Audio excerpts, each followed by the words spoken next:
Vamos lá, Apocalipse, capítulo 8, dando sequência ao nosso estudo. Apocalipse, capítulo 8. Eu vou pedir para o sonoplasta, talvez, diminuir um pouco o retorno aqui, tá incomodando, está muito alto o retorno meu aqui. Apocalipse 8, dos versos 7 até o verso 13. Eu vou fazer a leitura e você preste atenção aí a esse texto aí, todos os detalhes do texto. Versículo 6, o texto anterior tinha terminado que os 7 anjos que tinham as 7 trombetas prepararam-se para tocar. Aí continua a visão de João, versículo 7. O primeiro anjo tocou a trombeta e houve saraiva e fogo de mistura com sangue e foram atirados à terra. Foi então queimada a terça parte da terra e das árvores, e também toda a erva verde. O segundo anjo tocou a trombeta, e uma como que grande montanha, ardendo em chamas, foi atirada ao mar, cuja terça parte se tornou em sangue, e morreu a terça parte da criação que tinha vida existente no mar, e foi destruída a terça parte das embarcações. O terceiro anjo tocou a trombeta, e caiu do céu sobre a terça parte dos rios, e sobre as fontes das águas, uma grande estrela ardendo como tocha. O nome da estrela é Absinto, e a terça parte das águas se tornou em absinto, e muitos dos homens morreram por causa dessas águas, porque se tornaram amargosas. O quarto anjo tocou a trombeta, e foi ferida a terça parte do sol, da lua e das estrelas, para que a terça parte deles escurecesse, e na sua terça parte não brilhasse tanto de dia como também à noite. Então vi e ouvi uma águia, que voando pelo meio do céu, dizia em grande voz: ai, ai, ai dos que moram na terra, por causa das restantes vozes da trombeta dos 3 anjos que ainda têm de tocar. Só até o verso 13. Vamos orar mais uma vez. Obrigado, Pai, pelo texto que acabamos de ler, e pedimos que o Senhor fale ao nosso coração através dele, nos ensinando a Tua palavra. É a nossa oração em nome de Jesus. Amém, Senhor. Amados, estamos caminhando pelo livro de Apocalipse. Os irmãos se lembram que nós não devemos ler Apocalipse como sendo uma história cronológica do primeiro ao último capítulo. Pelo contrário, são 7 sessões que caminham paralelamente, e hoje vamos ver algumas provas dessas sessões paralelas. Domingo passado, nós estudamos o capítulo 8, versículo 1 a 6, e aprendemos acerca da oração dos cristãos. Aprendemos que a oração dos crentes, ela cumpre os propósitos de Deus, ela é ouvida, ela é recebida no próprio trono de Deus e respondida por Deus, e ela prioriza a vinda do reino de Deus, que precisa de fato ser o alvo, o foco final das nossas orações, e não apenas aquilo que diz respeito à nossa vida aqui. Concluímos dizendo que a oração dos não crentes, ela é ouvida através da evangelização, de que a oração dos crentes chega até o trono de Deus diretamente, porque o Espírito Santo intercede por nós, mas o não crente que não tem essa ação do Espírito Santo é diferente. No entanto, as orações deles também são ouvidas, como vimos lá em Atos capítulo 10, e a resposta primeira de Deus à oração do não cristão, daquele que ainda não conhece a Deus, é providenciar que um cristão pregue o Evangelho, é a pregação do Evangelho, porque afinal de contas é a bênção maior que qualquer pessoa pode receber. E concluímos também que a oração dos santos é algo tão precioso que, por vezes, nós mesmos temos sido relapsos na nossa vida de oração. E terminamos com a recomendação, a exortação, que a gente seja mais zeloso, que a gente não abra mão desse privilégio. Pois bem, depois que falou sobre as orações dos crentes, Versículo 6. João, na sua visão, disse que viu 7 anjos que tinham as 7 trombetas preparando-se para tocar. Quando nós olhamos essa questão das trombetas, no Velho Testamento, lembre-se, o pano de fundo do Apocalipse é o Velho Testamento. Tudo aquilo que está escrito aqui, os judeus entendiam perfeitamente, não precisavam de tantas explicações como nós precisamos, porque eles tinham o pano de fundo do Velho Testamento. E no Velho Testamento, toda vez que se falava em trombetas em Israel, falava-se de um momento significando a vinda de Deus para travar uma guerra em nome da nação. Esse era o significado. Os irmãos se lembram Josué em Jericó. O que aconteceu? Tocaram-se as trombetas. Gideão com os 300, cada um tinha uma trombeta para tocar também. Então sempre que falava, quando ele disse aqui, os anjos se prepararam para tocar, quem leu esse livro, no primeiro momento, para quem foi endereçado ali, os primeiros leitores, eles entenderam perfeitamente. Olha, vai tocar uma trombeta, alguma coisa importante vai acontecer, Deus vai falar, Deus vai agir. Tem coisa difícil vindo por aí, porque uma trombeta está tocando. E o princípio disso aqui é exatamente isso. O que as trombetas vêm anunciar é exatamente que Deus está intervindo na história para derrotar os seus inimigos. E de novo, a simbologia de 7 trombetas. 7 era um número perfeito na simbologia da Bíblia. E a ideia, os irmãos se lembram, por exemplo, em Jericó, o que é que foi que eles tiveram que fazer? 6 dias, eles rodearam a cidade tocando a trombeta. 7º dia, então se trocaram a trombeta, e aí aconteceu de que Deus guerreou com o seu povo. Há aqui, queridos, então, um claro paralelo entre aquelas trombetas do Velho Testamento e essas aqui do livro de Apocalipse. Há também um paralelo aqui entre as trombetas e os 4 cavaleiros do Apocalipse, que nós estudamos já no capítulo 6. Se alguém não acompanhou, não participou desse estudo, vai lá no YouTube e veja lá os 4 cavaleiros do Apocalipse. A pregação está lá. E há uma similaridade, 4 cavaleiros, depois um intervalo, depois vem os outros 3 selos, no caso os selos que estavam lá, abrindo os selos. Agora de novo, 4 trombetas, vem uma águia falando que as 3 próximas são mais graves, e depois vem as 3, o mesmo jeito dos selos. Então, o que nós aprendemos, o que nós vemos, é que esses paralelos, eles mostram que não é uma sequência do capítulo 7, mas ele está mostrando a mesma história. Vejam, quando nós olhamos aqui nesse gráfico, todas as 7 sessões, elas começam com o nascimento de Jesus e terminam com a volta de Jesus. Portanto, quando nós olhamos esse texto, os 7 selos estavam mostrando o que estava acontecendo nesse período entre a primeira e a segunda vinda. As 7 trombetas também, falando da mesma forma. Você pode ver uma prova aí, quando ele toca a trombeta e diz que 1/3 da terra, 1/3 das águas. Ora, lá no capítulo 6, verso 12, quando abriu o 7º selo, destruiu a terra, acabou tudo. 1/3 de quê então? Não tem como essas trombetas ser uma sequência dos selos, porque quando terminaram os selos, acabou toda a história, destruiu-se toda a terra.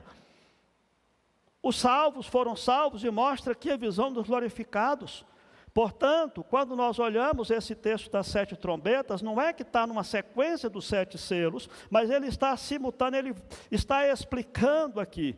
E percebam que nesse caso, os 7 selos mostram essa história da redenção e da conclusão e do final dos tempos, do ponto de vista dos glorificados. As 7 trombetas mostram do ponto de vista da terra. O mesmo episódio que nós vemos aqui registrados. Então nós precisamos olhar esse texto dessa forma. Ele volta a falar, as trombetas, falando dos mesmos episódios que aconteceram nos selos. Aquela questão dos 4 cavaleiros do Apocalipse. Só que agora mostrando de um outro ponto de vista. Algumas pessoas gostam de olhar Apocalipse e tentar procurar eventos na história que se identifiquem como sendo o cumprimento dessas profecias, de tudo que está aqui. E esse é um erro, e vou lhe explicar por quê. Por exemplo, uma das interpretações que se tem é que essa primeira trombeta aqui, tocada, ela é uma interpretação daquele vulcão Vesúvio que teve uma erupção monstruosa no ano 79 depois de Cristo. Mas não é verdade, porque lá não aconteceu o que está escrito aqui. Lá não aconteceu isso, aliás, a segunda trombeta, né? Lá não aconteceu das águas se tornarem sangue, lá não aconteceu de morrer a terça parte da criação que tinha vida. Não aconteceu nada disso. Então, o que está mostrando aqui, nós precisamos lembrar, é que João tira essas imagens do que ele estava vendo do Velho Testamento, queridos.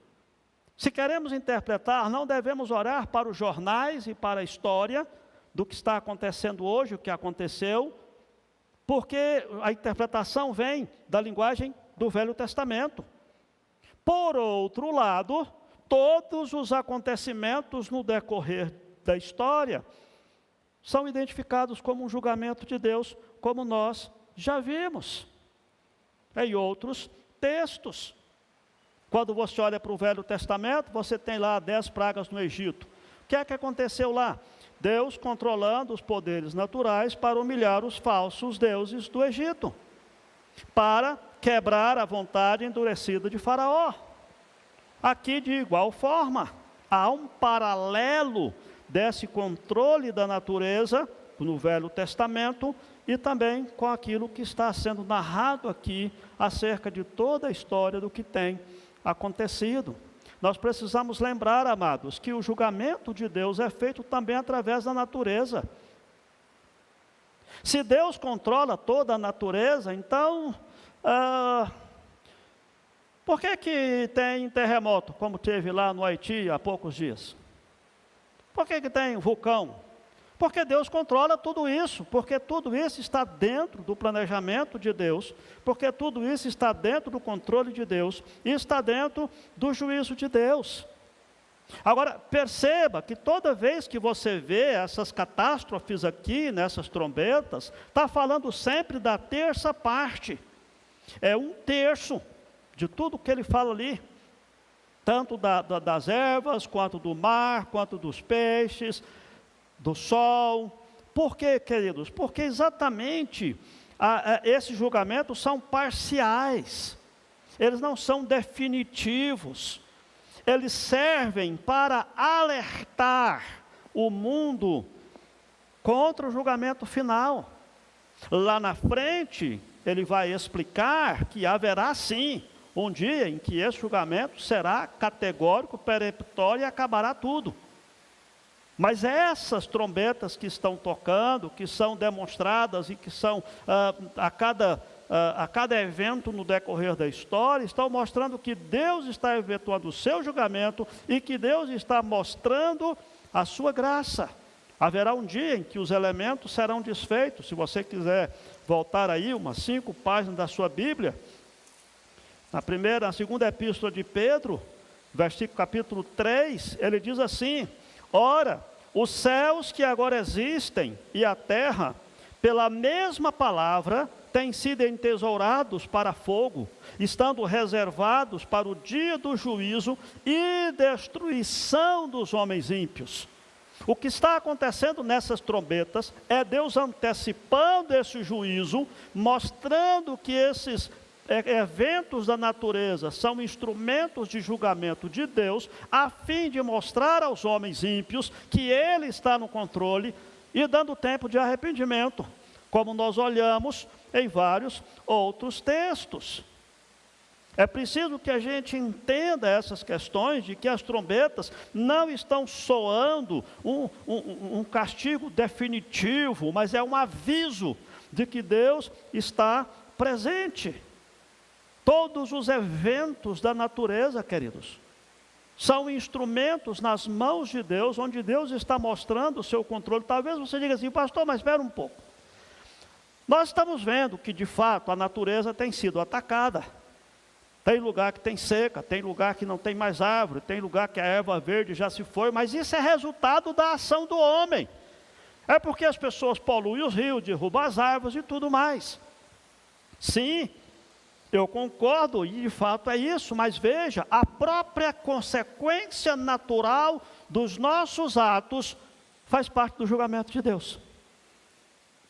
Vocês se lembram de Romanos, quando ele falou acerca lá da torpeza de homens com homens, mulheres com mulheres? Lembra quando nós estudamos esse texto, capítulo 1 de Romanos, de que a ira de Deus se revela do céu contra toda impiedade e perversão dos homens. Lá na frente diz que eles mudaram a glória de Deus. Verso 24, Deus entregou tais homens à imundícia para desonrar o seu corpo entre si. Verso 26, por causa disso, Deus entregou a paixão infame, até as mulheres mudaram o modo natural de suas relações íntimas, por outro contrário, à natureza. E verso 27, semelhantemente, os homens também, deixando o contato natural da mulher, se inflamaram mutuamente em sua sensualidade, cometendo torpeza homens com homens, e recebendo em si mesmos a merecida punição de seu erro. Ou seja, se porventura nós queremos destruir a natureza responderá, essa resposta da natureza é a ação do julgamento de Deus, porque Deus já promulgou isso. Assim também na sua vida. Se você quiser viver no pecado, mesmo você que é crente, não, pastor, eu vou afastar de Deus, vou viver uma vida promíscua, vou beber, vou fumar, eu vou me envolver com coisas ilícitas. É possível que Deus não vai enviar um anjo do céu para te barrar. Deus vai permitir que você faça isso. O livre-arbítrio. Não, querido, não é o livre-arbítrio. É a livre agência. Você tem liberdade para agir. Mas observe, você vai receber a merecida punição dos seus atos. É possível que Deus não vá te barrar, não vá mandar um anjo do céu para te alertar, mas é possível que Deus também não vai te livrar de uma enfermidade grave que você possa sofrer por causa dos vícios que você tiver, ou quem sabe de um acidente grave no qual você vai se enrolar e envolver aí um grande problema por estar dirigindo embriagado. Consequência natural, mas ao mesmo tempo é um julgamento de Deus, porque Ele avisa na palavra acerca de como nós devemos viver, e Ele alerta que viver fora dos seus projetos vai trazer tristeza e calamidade. Portanto, a tristeza e a calamidade, quando nós vivemos longe da presença de Deus, vem também como parte do julgamento de Deus. Assim como nós vemos essa questão da natureza. E o alerta que Deus faz é para que os homens vejam isso, considerem que é um Deus que controla todas as coisas, se arrependam dos seus pecados e volte para o Senhor, que é rico em perdoar. No Velho Testamento tem uma linguagem que Deus diz que Deus nos traz com laços de amor. Laços de amor são cordas. O cativeiro que o povo de Deus sofreu, na Babilônia, por exemplo, que foi uma coisa humilhante, terrível, onde muitos dos servos de Deus, os israelitas, morreram, ou os que foram levados para o cativeiro, foram colocados nus em uma fila, com as mãos amarradas para trás, e uma corda amarrada na sua mão, e colocado um anzol no seu nariz, e esse anzol amarrado na corda, que estava amarrado na mão do próximo da fila. E esse povo andou em torno de 800 quilômetros dessa forma, nus, envergonhados diante de todas as nações. E Jeremias 29 diz que Deus permitiu e promoveu isso, a fim de fazer com que o seu povo se quebrantasse. Assim também os episódios que nós vemos da própria natureza, são um instrumento nas mãos de Deus, para mostrar o julgamento de Deus sobre uma criação rebelde, sobre um povo que não quer saber de Deus, um povo que despreza o conhecimento de Deus, o ser humano como um todo. E assim nós vemos então essas 4 trombetas trazendo esse alerta de Deus, do que está acontecendo, Quando nós virmos essas coisas, temos que lembrar que o Deus que tem controle sobre a natureza, leva a própria natureza a proclamar a sua glória através de flagelos. Então tem aqui as 4 trombetas. Vamos então olhar essas 4 trombetas, conforme já está aqui no slide, acerca daquilo que cada uma está trazendo significado. O significado de todas é isso. A primeira trombeta fala sobre sangue e sobre saraiva e fogo. Diz assim: o primeiro anjo tocou a trombeta, e houve saraiva e fogo de mistura com sangue, e foram atirados à terra. Foi então queimada a 3ª parte da terra e das árvores, e também toda a erva verde. É possível que essa palavra que inclui sangue, talvez mostre a perda de vidas envolvidas. A praga atinge não apenas uma nação, mas toda a terra, e destrói 1/3 da superfície da terra. Certamente, irmãos, que nós não podemos olhar para a terra toda e dizer: olha, vamos então escolher os 2/3 que não foram atingidos, porque 1/3 foi atingido. Mas na visão de João não havia uma separação específica disso. E no decorrer da história nós estamos vendo que todas as nações passam por esse processo. A ideia de que a natureza está sendo destruída, a ideia de que de onde o homem tira o seu sustento está sendo destruído, é parte do julgamento de Deus sobre a perversão dos homens. Talvez você diga: mas pastor, mas como eu disse, isso não é uma coisa natural. É. Mas quando uma pessoa põe fogo na natureza, destrói as matas e faz tudo isso, por que ela faz isso? Por causa da ganância. Faz isso por causa da megalomania, por causa da idolatria do dinheiro, de querer cada vez ter mais e mais. Quando nós olhamos essa ideia de que 1/3 da erva verde será tomada, ou será queimada, é o que já está acontecendo no globo terrestre. E isso é parte do julgamento de Deus sobre os seres humanos rebeldes que não conhecem a Deus e que vivem como se Deus não existisse, que afrontam a santidade de Deus, que é aquilo que nós temos visto no decorrer de toda a história. Toca-se a 2ª trombeta. A 2ª trombeta agora vem sobre o mar, os peixes e as embarcações, verso 8 e 9. O 2º anjo tocou a trombeta, e uma como que grande montanha ardendo em chamas foi atirada ao mar, cuja 3ª parte se tornou em sangue. E morreu a 3ª parte da criação que tinha vida existente no mar, e foi destruída a 3ª parte das embarcações. Esse julgamento de Deus ecoa aqui as próprias pragas do Egito. Lembram-se quando Arão tocou com o seu cajado, e as águas do Egito se tornaram em sangue, e morreram ali a criação do rio Nilo. Tudo isso está sendo lembrado aqui também, de que Deus está no controle dessas coisas. Quando se fala acerca dessa praga aqui, descrita nessa trombeta, nesse anjo, é de que os mares não fornecem mais os recursos econômicos dos quais o mundo depende, destruindo 1/3 da capacidade de geração de vida. Você não precisa ir muito longe, queridos. Se você lembrar que naquela época, os homens eram absolutamente dependentes do mar, inclusive os próprios judeus, para quem originalmente os primeiros leitores dessa carta foram direcionados, eles dependiam do mar. E vocês sabem disso, acerca de quanto exemplo nós temos de pescaria na Bíblia. No Império Romano, mercadejava todas as mercadorias pelo mar, principalmente o mar Mediterrâneo. A ideia que nós vemos aqui é exatamente de que Deus estaria limitando isso por causa da ganância, por causa da rebeldia dos homens. Você também não precisa ir muito longe, assiste a televisão e alguns programas que falam acerca dessa questão da natureza, do quanto o mar, o homem tem destruído esses recursos no mar.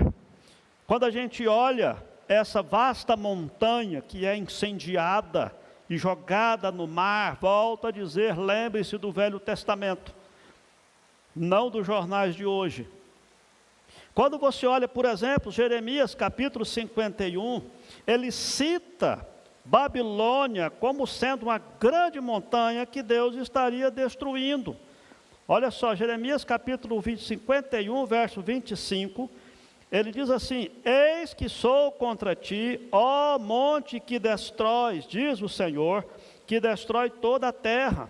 Estenderei a mão contra ti, te removerei das rochas, de ti farei um monte em chamas. Verso 42, o mar é vindo sobre a Babilônia, coberta está com o túmulo das suas ondas. A linguagem figurada que Deus traz é exatamente essa.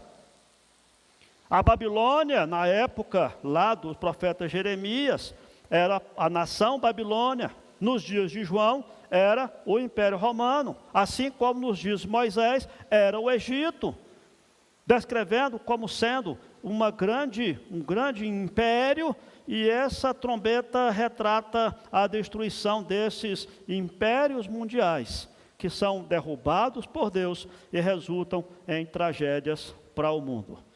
Vem a terceira trombeta, e aí ele fala agora de uma imagem que fica muito mais visível. Ele diz assim, verso 10 e 11: o terceiro anjo tocou a trombeta, e caiu do céu sobre a terça parte dos rios, e sobre as fontes das águas, uma grande estrela, ardendo como tocha. O nome da estrela é Absinto, e a terça parte das águas se tornou em absinto, e muitos dos homens morreram por causa dessas águas, porque se tornaram amargosas. Volto a lembrar a você, querido, que não devemos olhar essa visão como sendo algo literal, porque João estava aqui demonstrando o que ele estava vendo. É óbvio que não tem como uma estrela cair do céu sobre a terça parte dos rios da terra. Ou ela cai no local, ou cai no outro, ou cai no outro. Mas a visão de João é que essa estrela cai e contaminou a água doce dos rios da terra. E de novo a mesma declaração. Não devemos buscar essa interpretação, mas devemos lembrar que a ideia da estrela é de que essa ação sobre os rios era uma origem celestial, vinha de Deus.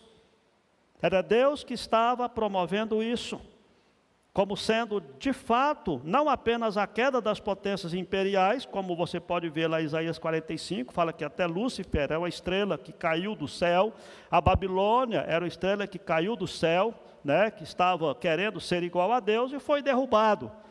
Mas a ideia mesmo de que estas catástrofes mostram que Deus julga o ser humano com as suas próprias ações.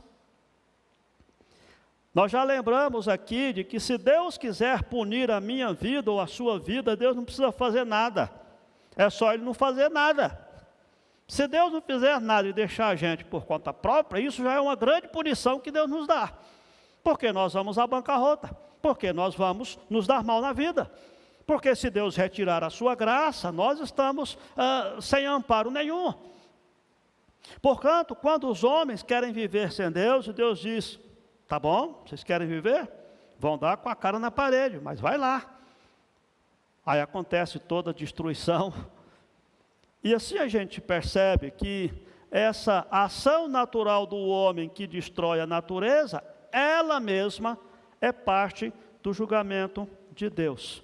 E você tem também essa questão de que essa estrela que cai do céu, como sendo Deus derrubando as grandes potências, isso também é algo prático que a gente vê, queridos. Você pode perceber isso no Império Egípcio, que subiu um grande império, milênios, caiu. Romano, do mesmo jeito. Persa, do mesmo jeito. O majestoso Império Romano, do mesmo jeito. Alemanha nazista, do mesmo jeito. A Rússia, do mesmo jeito. Todos os grandes impérios, quando se elevam, Deus permite que eles sejam derrubados também. Faz parte do julgamento de Deus. Vem a quarta trombeta, verso 12. O quarto anjo tocou a trombeta, E foi ferida a terça parte do sol, da lua e das estrelas, para que a terça parte deles escurecesse, na sua terça parte não brilhasse, tanto o dia como também a noite. Primeiramente, descarte completamente um eclipse. Ah, isso aqui é um eclipse, pastor, a terça parte. Não, não é. Por quê? Porque quando fala da terça parte, fala sobre a terra toda, não sobre um lugar onde o eclipse pode acontecer. E fala também à noite, e fala também das estrelas, não só da lua e das estrelas. Lembre-se de Apocalipse, não é necessariamente um tratado, vamos dizer assim, de astronomia. É uma visão, é um quadro que João está demonstrando que ele estava vendo. E nesse sentido, esse ponto da quarta trombeta é o controle de Deus, até mesmo sobre os corpos celestiais, para mostrar que Ele pode trazer a escuridão do julgamento sobre os seus inimigos em qualquer lugar, a qualquer momento. Lembram-se daquela praga, quando Deus fez vir a escuridão sobre o Egito? Os israelitas tinham luz, os egípcios não. Como é que o sol para de brilhar só numa parte e na outra não? Porque Deus tem o controle de todas as coisas. E a ideia é essa, que Deus tem o controle até mesmo de fazer, e aqui vem a grande prova de que os eventos da natureza, que são consequências da ação do homem, também fazem parte do juízo de Deus, porque existem muitos eventos que não são consequência da ação do homem.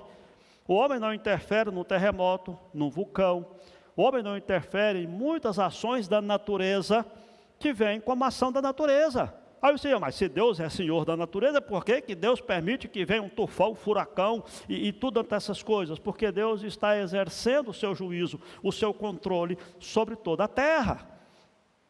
E Deus está alertando os homens acerca, através dessas tragédias, de que Ele está no controle e que haverá um dia que essa tragédia será final, definitiva, os elementos serão abrasados e se desfarão, para a destruição dos homens ímpios, como nós já vimos lá em 2 Pedro, capítulo 3.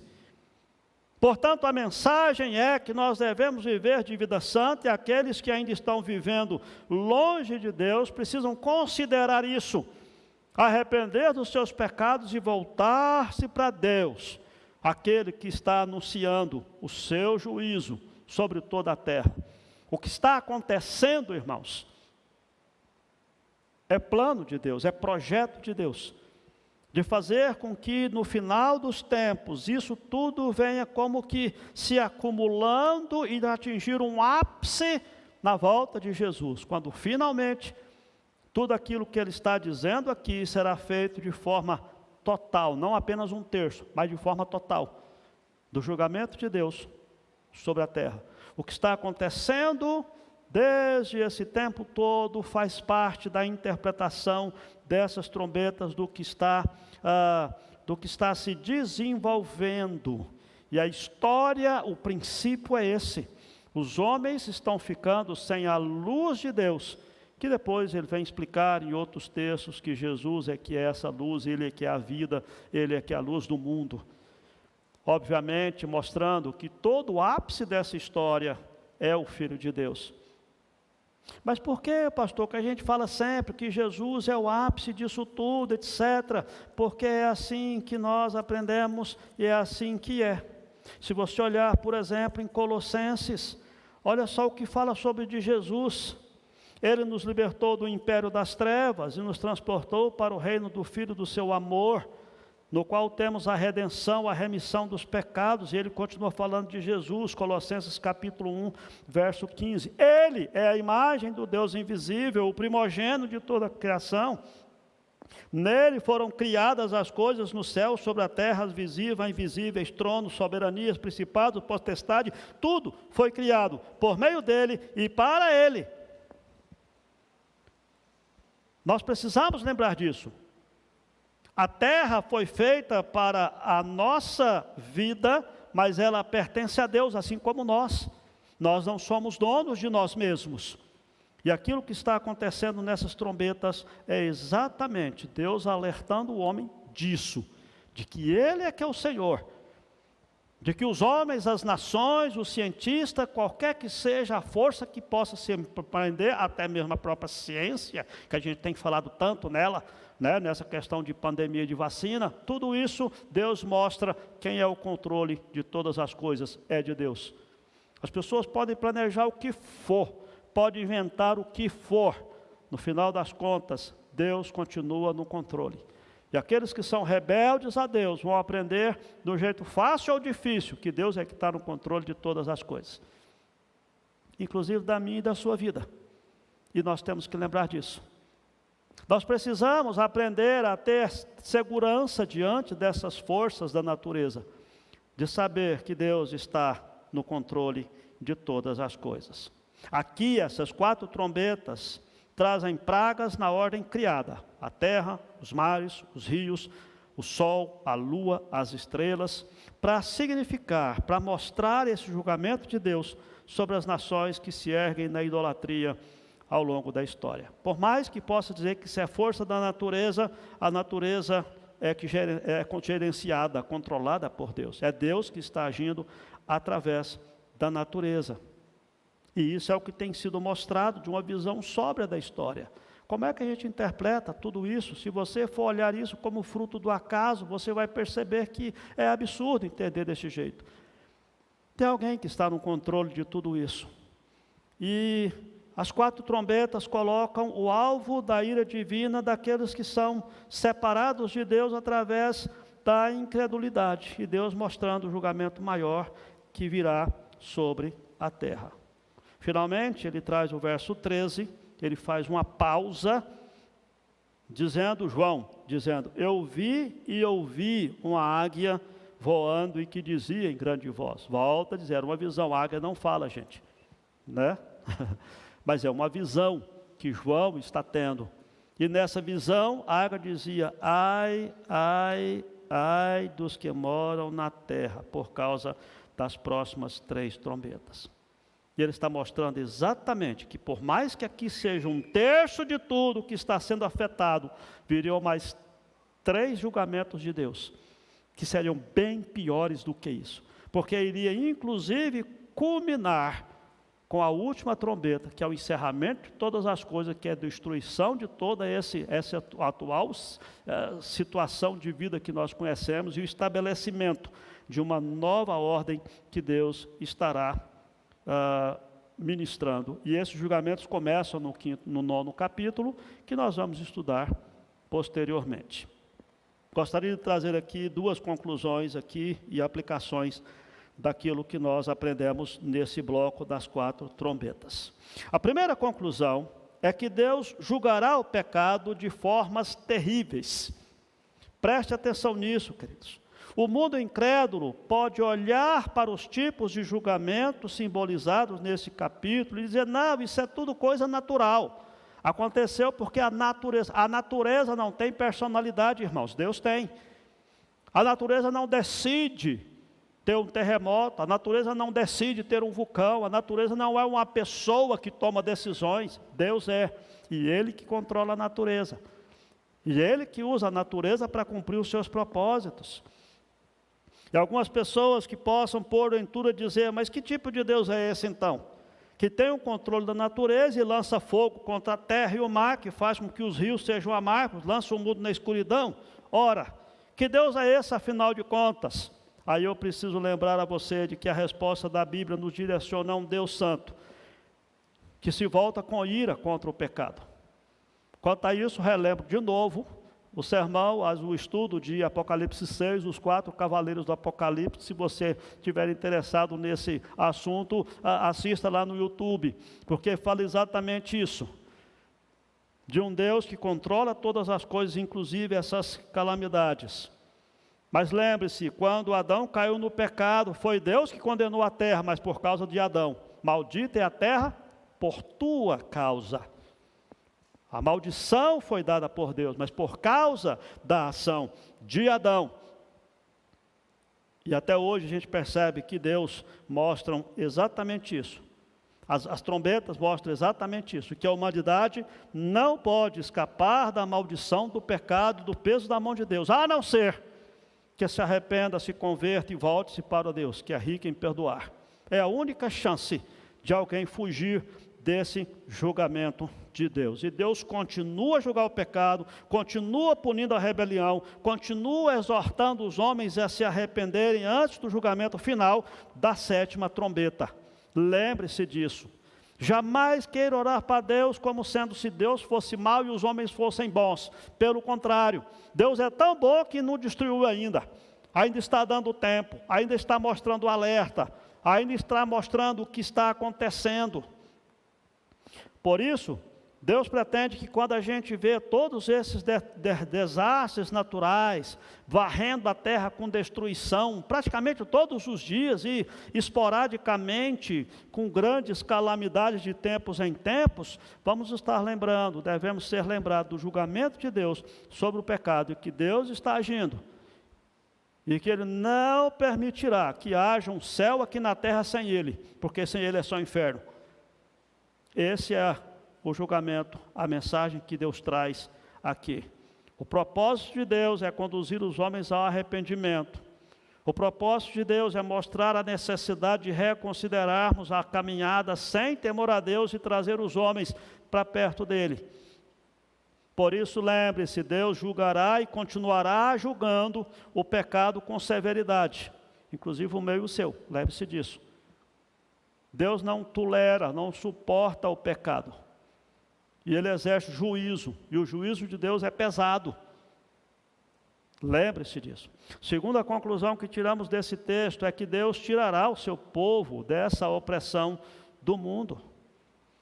João escreveu esse texto à véspera de uma terrível perseguição que foi lançado pelo faraó da sua época, o imperador romano, nesse caso, Domiciano. Essa ligação entre as pragas do Egito e Roma fica claro no capítulo 11, depois vamos estudar, quando ele mostra exatamente isso. Capítulo 11, principalmente o versículo 8. Mas a alusão não se limita apenas ao Egito e a Roma, mas a toda e qualquer nação, todo e qualquer povo que tenta se levantar contra Deus e contra o próprio conhecimento de Deus. E toda vez que você vê essas explosões das trombetas celestiais, toda vez que você vê essas pragas, essas calamidades, é como se Deus estivesse dizendo ao novo faraó do Egito: deixa o meu povo ir. Essa é a ideia. Quando nós vemos tudo isso, o que Deus espera dos homens é que eles reconheçam que Deus está no controle, e que saiam do domínio do pecado e volte-se em submissão a esse Deus que controla todas as coisas. Mas ao mesmo tempo, quero trazer uma palavra aqui de conforto para os cristãos. Talvez você, mas pastor, e nós os crentes que estamos embolados aqui no meio dos incrédulos, vamos sofrer também essas condenações? Já estudamos sobre isso. É óbvio que nós não estamos isentos. Entretanto, queridos, nós precisamos lembrar de Lucas 21, 28, que diz assim: ora, ao começarem estas coisas a suceder, exultai e erguei a vossa cabeça, porque a vossa redenção se aproxima. Nós precisamos olhar essas calamidades da história e lembrar o nosso coração de que é um julgamento que Deus está fazendo, do qual nós escapamos por causa da cruz de Cristo, do qual nós estamos livres por causa da cruz de Cristo. Nós temos que ver essas calamidades como um emblema da grande libertação pela qual Deus pretende quebrar a vontade dos poderes mundanos que se opõem à graça de Cristo, mas ao mesmo tempo é por esse poder de Deus, é por essa graça de Cristo que nós podemos ter certeza de que, assim como fomos libertados do poder do pecado através do sangue de Cristo, Deus também nos livrará desses poderes da história, a fim de que possamos continuar firme na fé, até que a nossa salvação seja efetivamente consumada, quando Jesus voltar, e finalmente podermos estar na visão dos glorificados, que é o texto que nós estudamos antes. E por fim, uma aplicação: as trombetas significam que Deus está guerreando, e Deus guerreia através do seu povo. Deus está nos convocando para a batalha, através dessas trombetas. É preciso, irmãos, que nós continuemos levantando o nosso coração em adoração, enfrentando qualquer restrição, qualquer perseguição que o mundo possa colocar sobre nós. Precisamos continuar falando a verdade da palavra de Deus, proclamando o Evangelho diante dessas calamidades, sabendo que Deus, através de Cristo, nos ouve e responderá, mesmo com todo esse barulho todo dessas trombetas e dessas calamidades. Deus continua nos convocando para a batalha, para a nossa vida de oração. As trombetas tocam para anunciar a vitória de Deus, através de Jesus Cristo. Vitória essa que nós participaremos, conforme já vimos, acerca daqueles que está sentado no trono e na visão dos glorificados. Por isso, a ver tudo isso, exultemos, porque essas tragédias todas mostram que está chegando o dia do julgamento final, quando Deus finalmente nos livrará de toda a influência do pecado e desse mundo pecaminoso. Olá, que bom ter você por aqui. E aí, gostou do vídeo? Então não se esqueça de se inscrever no nosso canal, ativar o sininho para receber as notificações dos outros vídeos que virão, curtir esse vídeo e principalmente, é claro, compartilhar ele com as pessoas que você ama, para que elas também sejam edificadas e abençoadas por essa mensagem. Nos siga também nas outras redes sociais que estão aparecendo aí na sua tela, para você poder acompanhar melhor os nossos horários e as nossas programações. Tá bom? Que Deus abençoe sua vida e até o próximo vídeo.